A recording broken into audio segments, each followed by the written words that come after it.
할렐루야. 주님과 함께, 여러분들과 함께 오늘 또 하루를 하나님 말씀으로 시작할 수 있어서 참으로 행복합니다. 여러분을 주님의 이름으로 사랑합니다. 그리고 축복합니다. 오늘은 하나님 말씀 로마서 7장 24절의 말씀을 나누겠습니다. 오호라, 나는 곤고한 사람이로다. 이 사망의 몸에서 누가 나를 건져내랴. 아멘. 오늘 이렇게 말씀합니다. 오호라, 나는 곤고한 사람이로다. 이 말씀은 내가 예수 믿고 거룩한 삶을 살고 싶은데 내 원함은 거룩함인데 왜 내가 거룩하지 않고 죄 가운데 살게 되는가 하는 고민입니다. 그때에 로마서 7장은 말합니다. 내가 원하는 게 아니고 내 육신 안에 죄가 거하는구나 하는 걸 깨달았다고 말합니다. 그렇기 때문에 나는 곤고한 사람이로다. 왜 곤고합니까? 죄를 짓지 않고 거룩한 삶을 살려고 몸부림치는데 가지가지 방법을 다 써보는데도 되지 않기 때문에 곤고할 수밖에 없습니다. 왜 안 될까? 제가 좀 예를 좀 들어 설명하면 하나님의 은혜를 입고 완전히 새로워진 거룩한 사람이 되기 위해서 회개한다는 설교를 우리는 그전에 많이 들었습니다. 특별히 부흥 집회가 되면 첫날은 무조건 그저 90% 아니 100% 가까울 정도로 회개하라입니다. 왜? 우리가 죄를 가지고는 거룩하신 하나님을 뵐 수 없기 때문이라고 말합니다. 그래서 회개를 참 많이 했어요.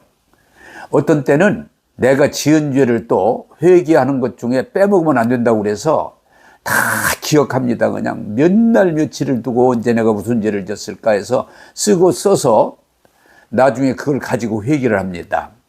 어떤 사람은 얘기 들어보니까 회개를 완전히 해야 되겠다는 생각 가운데 웃음이 나옵니다마는 그 노트 한 권에다 다 어려서부터 지금까지 지은 죄를 다 낱낱이 기록해서 그걸 태워가지고 그 물을 마셨다고 그래요. 얼마나 회개하고 싶으면, 깨끗하고 싶으면 그렇게 했겠습니까? 또 우리 육신의 욕망이 강하기 때문에 금식을 해야 된다. 그런데 한 주간, 두 주간 해가지고는 안 된다. 40일 금식 기도를 해야 된다고 그래가지고 또 40일 금식 기도를 한 번 하니까 안 돼요. 두 번째, 세 번째, 제가 그 목사님의 간증을 들었는데 자기도 깜짝 놀란 건 세 번째 40일 금식 기도할 때 몸이 죽을 것 같은 그런 연약함, 어려움이 왔는데 그때 그분 목사님이 얘기해요. 내가 사탕 하나만 먹어보고 죽었으면 원이 없겠다. 그것과 싸우다가 40일 금식 기도를 마쳤대요. 그게 인간입니다. 또 한동안은 내 이 죄성을 좀 깨부수고 온전한 사람이 되고 싶어서 이 세상을 떠나서 수도원이나 어떤 조용한 곳에 가서 혼자 살면서 자기를 깨끗하게 하려고 몸부림쳤던 일들도 있습니다. 어떤 그분이 성결교회 이 목사님인데 이름은 기억이 안 나네요. 하나님에 거룩하고 싶어서 계속 기도하는데도 성적인 욕망이 있다는 걸 깨닫고 자기 성기를 그냥 자기가 제거해버렸어요. 그런데 나중에는 말이 욕망은 똑같더라고 그분이 고백을 했습니다. 그게 인간의 죄성입니다. 또 제가 아는 어떤 전사님은 전사님에도 불구하고 말할 때 좀 이렇게 말을 좀 직설적으로 다른 사람에게 상처를 주는 경우가 있었어요. 그래서 이분이 자기 말을 고치겠다고 입에다 자갈을 물고 다녔어요. 그래서 꼭 할 수 있는 말이 있으면 그 자갈을 빼고 말하고 다시 입에 넣고 그렇게 상당히 오랜 시간 지나갔지만 그는 결코 변화되지 않았습니다. 여러분, 불교에서 그 유명한 성철 스님이 불교에서 말하는 대로 온전함에 이르기 위해서 출가, 아내도 있고 딸도 있었지만 출가했습니다. 그리고 득도, 눕지 않고 무릎을 꿇고 많은 시간을 보냈습니다. 그리고 사람들을 만나는 것이 좋지 않다고 그래서 철조망을 치고 사람들 만나는 걸 거부했었습니다. 그러나 그분이 마지막에 깨닫는 건 나는 죄인이다. 나는 지옥 가야 마땅하다고 고백했습니다. 이게 뭘 말합니까? 종교를 초월해서 모든 사람들이 깨끗하게 살고 싶고 거룩하고 싶고 온전함에 이르기를 원하지만 다양한 방법을 동원하고 참 사람들이 보기에 눈물겨울 정도로 철저하게 도를 닦았어도 되지 않더라고는 사실입니다. 여러분, 성경은 우리에게 오늘 뭘 가르쳐 줍니까?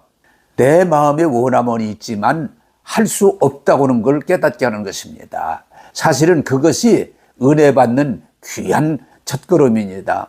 여러분, 야곱이 그렇게 철저하게 노력해서 성공을 거두었지만 그는 결국 두 손 들고 다 포기하고 하나님 옆에 나가서 이스라엘이라는 이름을 받았습니다. 성경에 보면 베드로도 예수님의 수제자로 굉장히 열심히 주님을 따랐지만 그는 절대로 자기는 주님을 버리지 않겠다고 강조했던 사람인데 결국은 예수님을 3번 부인하고 통곡하고 자기 한계를 느끼고 그는 다시 예수님을 만나고 성령을 받고 하나님의 사람으로 귀하게 쓰임받았습니다. 그렇다면 이 사망의 몸에서 누가 나를 건져낼 수 있을까? 이것이 절규입니다. 해도 안 되니까 이 말을 할 수밖에 없습니다. 그래서 사람들이 나를 구원해 줄 사람이 누굴까를 하고 찾습니다. 부모일까? 또는 내 주변에 나를 잘 도와주는 사람일까? 아닙니다. 그래서 우리는 정치가, 교육가, 또 경제 전문가, 종교 지도자들을 기대하기도 합니다. 그러나 항상 느끼는 건 실망입니다. 여러분, 왜 그렇습니까? 그분들은 우리를 조금 도와줄 수 있고 지도할 수 있지만 우리를 죄와 저주에서 구원할 수 없다고는 사실입니다. 오늘 성경은 우리에게 분명하게 말합니다. 우리를 죄와 저주에서 구원할 분은 오직 예수 그리스도. 예수님은 십자가로 우리를 죄에서 깨끗하게 해주시고 부활로 영원한 생명을 주시고 성령을 통해서 이 험하고 어두운 세상에서 우리를 바른 길로 인도해 주십니다. 여러분, 예수님은 십자가와 부활로 한 번에 영원히 온전하게 우리를 구원해 주셨습니다. 예수님을 마음으로 믿고 입으로 시인하고 성령님과 동행한다면 모든 그 곤고함이 없어지고 두려움이 없어지고 구원의 기쁨과 평안과 감사가 넘치는 신앙생활을 할 수 있습니다. 사랑하는 여러분, 우리가 곤고함에서 머물지 말고 예수 그리스도를 마음으로 믿어 입으로 신하여 구원받고 성령받고 예수님으로 기쁨과 감사가 넘치는 신앙생활을 할 수 있기를 바랍니다. 기도하겠습니다. 하나님, 모든 사람들이 깨끗하고 거룩하고 온전한 삶을 추구하지만 아무리 수고하고 노력해도 이룰 수 없기 때문에 인간은 곤고하다고 말합니다. 힘들다고 말합니다. 그러나 주님은 이런 우리들을 죄와 저주에서 구원하기 위해서 육신을 입고 이 땅에 오셔서 십자가를 지셨고 부활하셨고 성령을 보내셔서 우리를 온전함으로 구원하셔서 하나님의 아들, 딸이 되게 하시고 이제는 두려움, 염려, 곤고가 아니라 기쁨, 감사, 자유함을 가지고 하나님과 함께하는 삶을 살게 하시니 감사합니다. 모두가 예수 믿고 구원받고 성령 받고 하나님의 축복 가운데서 하나님을 섬기게 하여 주옵소서. 오늘 또 우리에게 한량없는 은혜로 구원하시는 주님을 찬양하오며 예수님 이름으로 기도하옵나이다. 아멘.